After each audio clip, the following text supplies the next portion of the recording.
Hello friends, যে 9-10 এর result অনেকেই তোমরা পেয়ে গেছো। তো অ্যান্সার কিগুলো বোর্ড কি দিয়েছে সেটা আমরা আলোচনা করছি। তো 11-12 এর প্রশ্নের উত্তর চেঞ্জ হয়েছিল টোটাল 10টা। সেখানে আবার পরবর্তীতে দুটো চেঞ্জ করে মোট 8টা চেঞ্জ হয়েছিল, এবং 9-10 এর ক্ষেত্রে সেটা চেঞ্জ হয়েছে 6টা। ছোটবেলায় পড়েছিলাম ইতিহাস কাটে ঘাস, ভূগোল মাথা গোল। তো বিষয়টা এই ভূগোলের ক্ষেত্রে কিন্তু 8টা এবং 6টা প্রশ্নের চেঞ্জ, কিন্তু মনে হচ্ছে পর্ষদের প্রশ্নকর্তা এবং উত্তরকর্তাদের মাথাগোল হয়ে গেছে, তার মতো অবস্থা। তো কোন প্রশ্নগুলো উত্তর চেঞ্জ হয়েছে এবং কোন প্রশ্নগুলোর উত্তর এখনো চেঞ্জ হয়নি কিন্তু হওয়ার উচিত ছিল, সেই প্রশ্নগুলো আমরা আলোচনা করব। সেই সঙ্গে 8টি প্রশ্নের সঠিক উত্তর আহ, হিসেবে কোন উত্তরগুলোকে বেছে নিয়েছে পর্ষদ ফাইনাল অ্যান্সার কিতে, সেটাও আমরা আলোচনা করছি। তো দেখো, প্রথমেই আহ, দেখি যে 1 নম্বর প্রশ্ন। আমি আপাতত ডি সিরিজ নিয়ে আলোচনা করছি। তো প্রথমেই বলে দিলাম, যাদের অন্যান্য সিরিজ তাদের হয়তো একটু উল্টোপাল্টা প্রশ্ন থাকতে পারে। নিম্নলিখিত ভূমিরূপগুলির মধ্যে কোনটি ভাঁজের ফলে সৃষ্ট? এটা হচ্ছে অপশন এ, ঊর্ধ্বভঙ্গ শৈলশিরা। কোনো সন্দেহ নেই, সঠিক উত্তর রয়েছে। সর্বশেষ জনগণনা অনুসারে কোন রাজ্য লিঙ্গ অনুপাতের দিক থেকে ভারতবর্ষে শ্রেষ্ঠ স্থান অর্জন করেছে? Option D, Kerala. তারপরে 3 নম্বর, নিম্নলিখিত সমুদ্র স্রোতগুলির মধ্যে কোনটি শীতল সমুদ্র স্রোত? অপশন বি, হাম্বোল্ট স্রোত। 4 নম্বর প্রশ্ন, কোন ভূগোলবিদ পৃথিবীকে স্বাভাবিক অঞ্চলে বিভক্ত করেন? অপশন এ, অধ্যাপক হারবার্টসন। 5 নম্বর, কোন প্রকার স্কেলের দ্বারা সূক্ষ্মতম পরিমাপ করা সম্ভব? Option D, vernier scale. এর সঙ্গে কিন্তু ডায়াগোনাল স্কেল থাকলেও কিন্তু সেটাও সঠিক হতো। 6 নম্বর, নিম্নলিখিতগুলির মধ্যে কোনটি প্রচলিত শক্তির উৎস নয়? এটা হচ্ছে অপশন এ, সৌরশক্তি। এটা অপ্রচলিত শক্তি। 7 নম্বর প্রশ্ন, পৃথিবীর ভূত্বকের উপরি অংশ মূলত গঠিত হয়েছে কোন দুটি খনিজ মৌলের দ্বারা? অপশন ডি, সিলিকা ও অ্যালুমিনিয়াম। তারপরে দেখো 8 নম্বর, তৈগা বায়োমে এই বৃক্ষ দেখা যায়? অপশন এ, স্প্রুস বা স্প্রুস। 9 নম্বর, উত্তর মধ্য আটলান্টিক উপকূলে অবস্থিত একটি প্রধান মৎস্য বন্দর হলো? Option A, Portland. কোনো পরিবর্তন হয়নি, অনেকে নিউপোর্ট হবে বলে কিন্তু চ্যালেঞ্জ করেছিল, কিন্তু চ্যালেঞ্জ নট অ্যাকসেপ্টেড। দেন 10 নম্বর, বহির্মুখী প্রব্রজন হলে উৎস অঞ্চলে নিম্নলিখিত প্রভাব দেখা যায় না। এটা অপশন সি, তীব্র বেকার সমস্যা দেখা যায়। এটা সঠিক উত্তর। আগেও ছিল, এখনো রয়েছে। এটাকেও অনেকে চ্যালেঞ্জ করছে, ভুল বলে প্রমাণিত করার চেষ্টা করছে, কিন্তু আমার মতে পর্ষদের এই প্রশ্নের উত্তর কিন্তু সঠিক রয়েছে।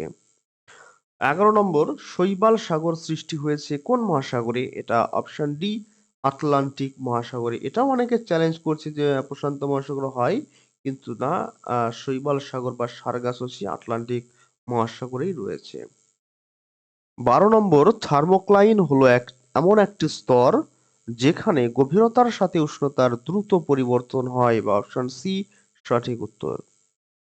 আহ 13 নম্বর, নিম্নলিখিত শিলাগুলির মধ্যে কোনটির কাঠিন্যের মাত্রা সর্বাধিক? Option C, quartzite. 14 নম্বর, তাপবিদ্যুৎ উৎপাদন জলবিদ্যুৎ উৎপাদনের চেয়ে বেশি উপস্থাপনযোগ্য কেন?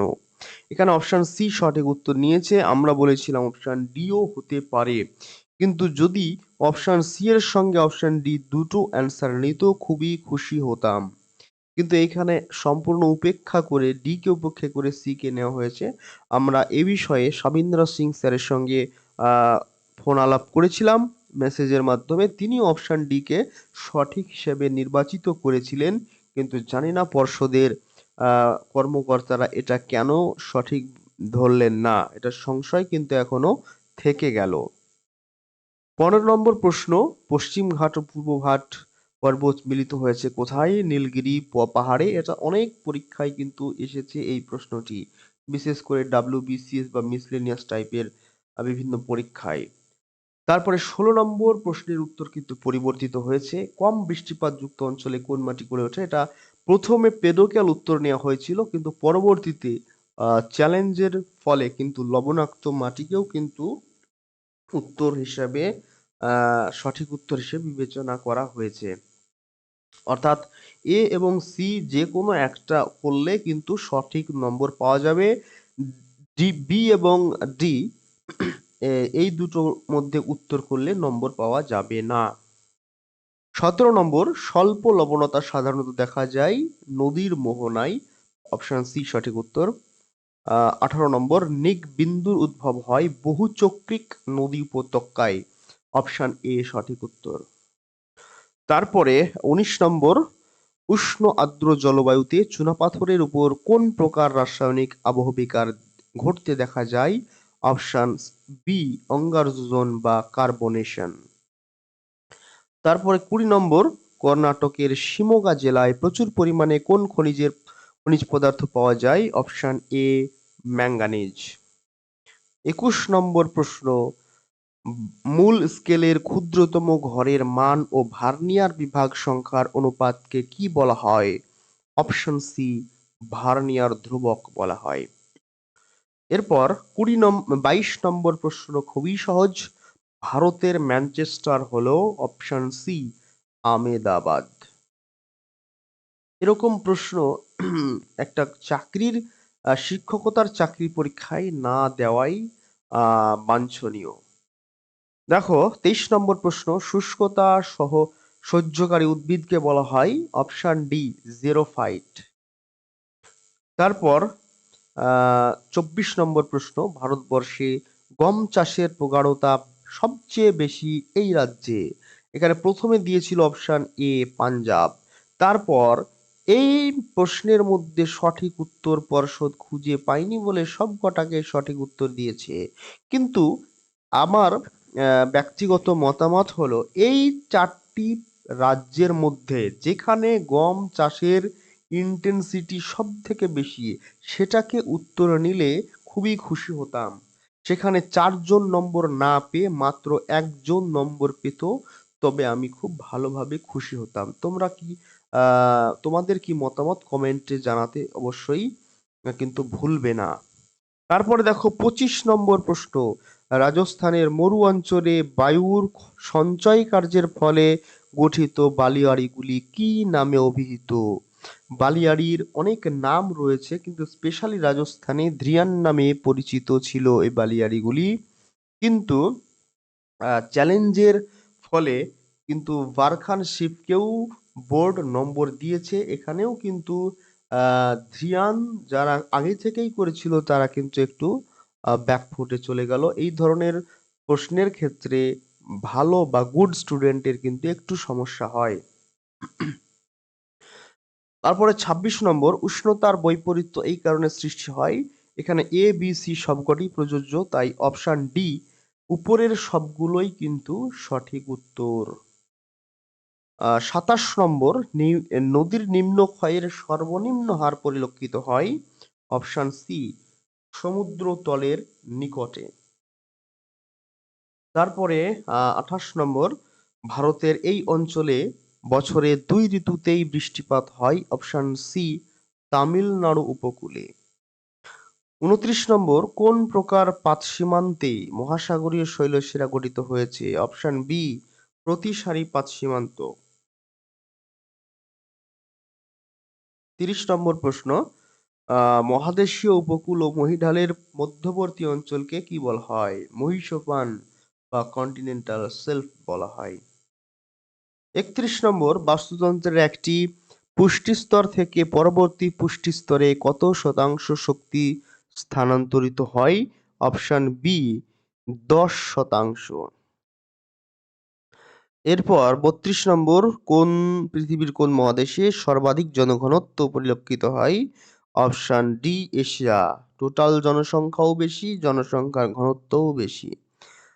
পৃথিবীর বায়ুমণ্ডলের শীতলতম স্তরটি হলো মেসোস্ফিয়ার। এবার দেখে নেব ৩৪ নম্বর। অনূর্ধ্ব ও চতুর্থ প্রকৃতির অজাইবের ছেদবিন্দু হলো অপশন এ মধ্যমা। ৩৫ নম্বর। বাস্তুতন্ত্র কথাটি প্রথম প্রচলন করেন এ.জি. টানসলে। অপশন এ সঠিক উত্তর।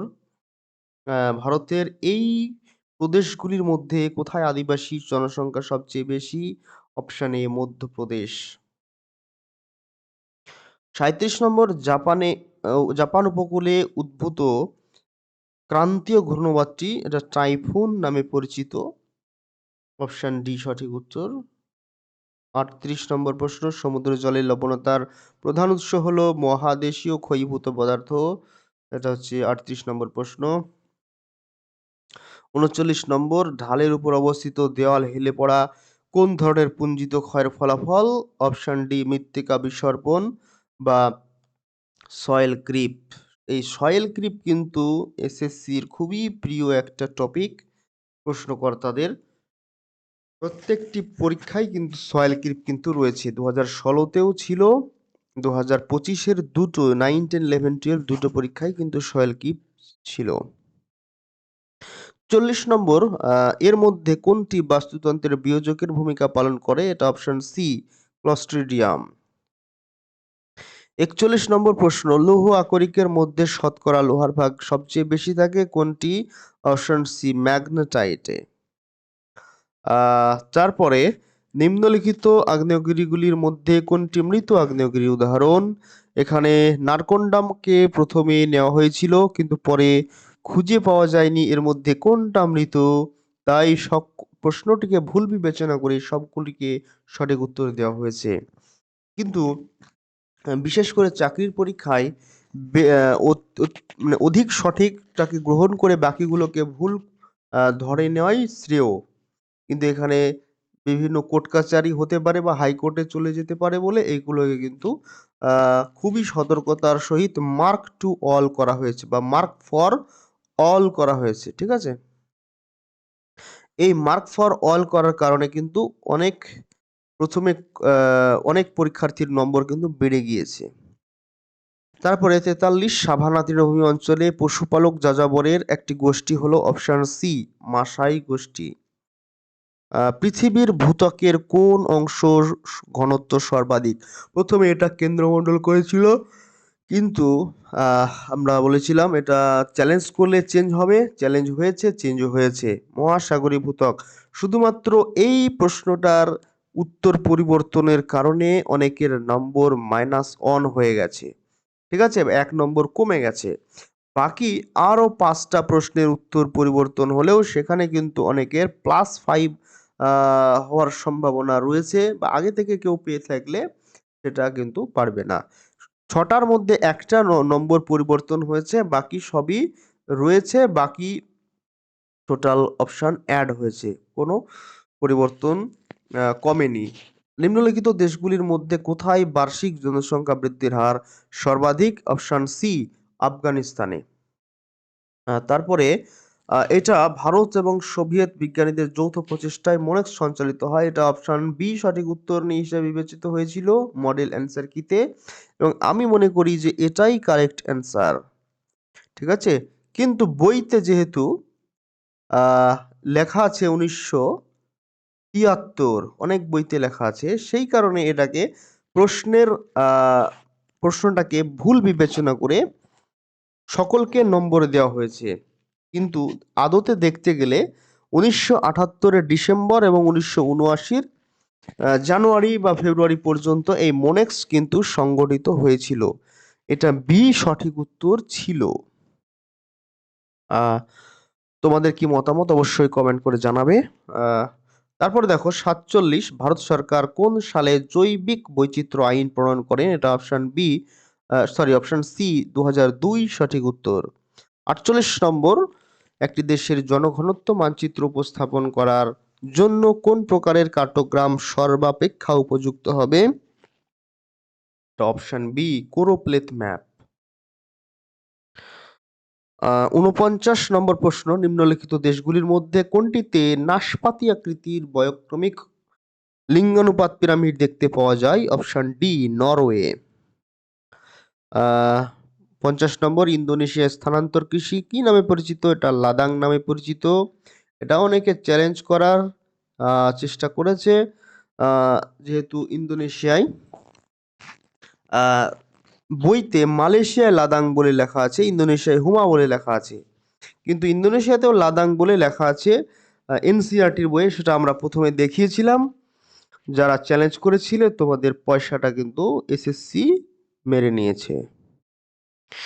তারপর দেখো ৫১ নম্বর প্রশ্ন, মাটির উর্বরতা বৃদ্ধিতে এটির ভূমিকা অত্যন্ত গুরুত্বপূর্ণ, হচ্ছে অপশন এ, ফসফরাস। আসলে এসএসসি পয়সা কিছু ইনকাম করার জন্য এবং ছাত্রছাত্রীদের বিভ্রান্ত করার জন্য কিছু ভুল উত্তর দিয়ে থাকে, এমনটাই কিন্তু অনেকে বলছে। কতটা সঠিক তোমরা অবশ্যই কমেন্ট করে জানাবে।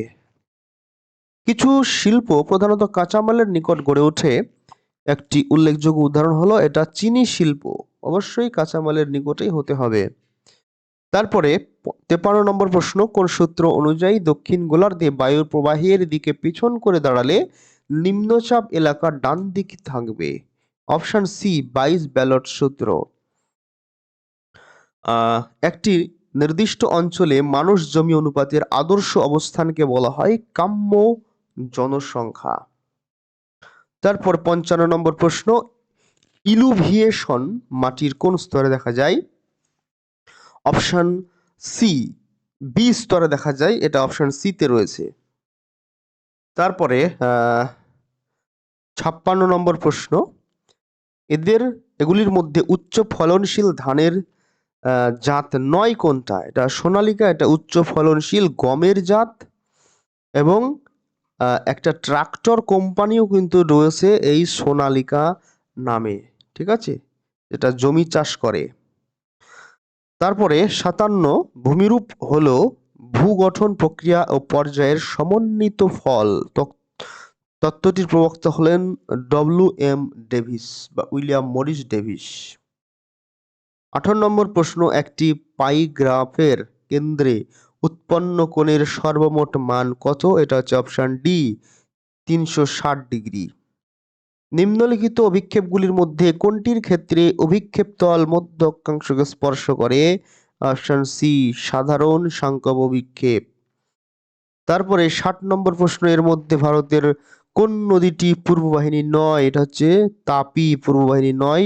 আর একটা পূর্ববাহিনী নয় পশ্চিম বাহিনী নদী হলো নর্মদা, ঠিক আছে। তো এই ছিল ৬০টি প্রশ্নর সঠিক উত্তর।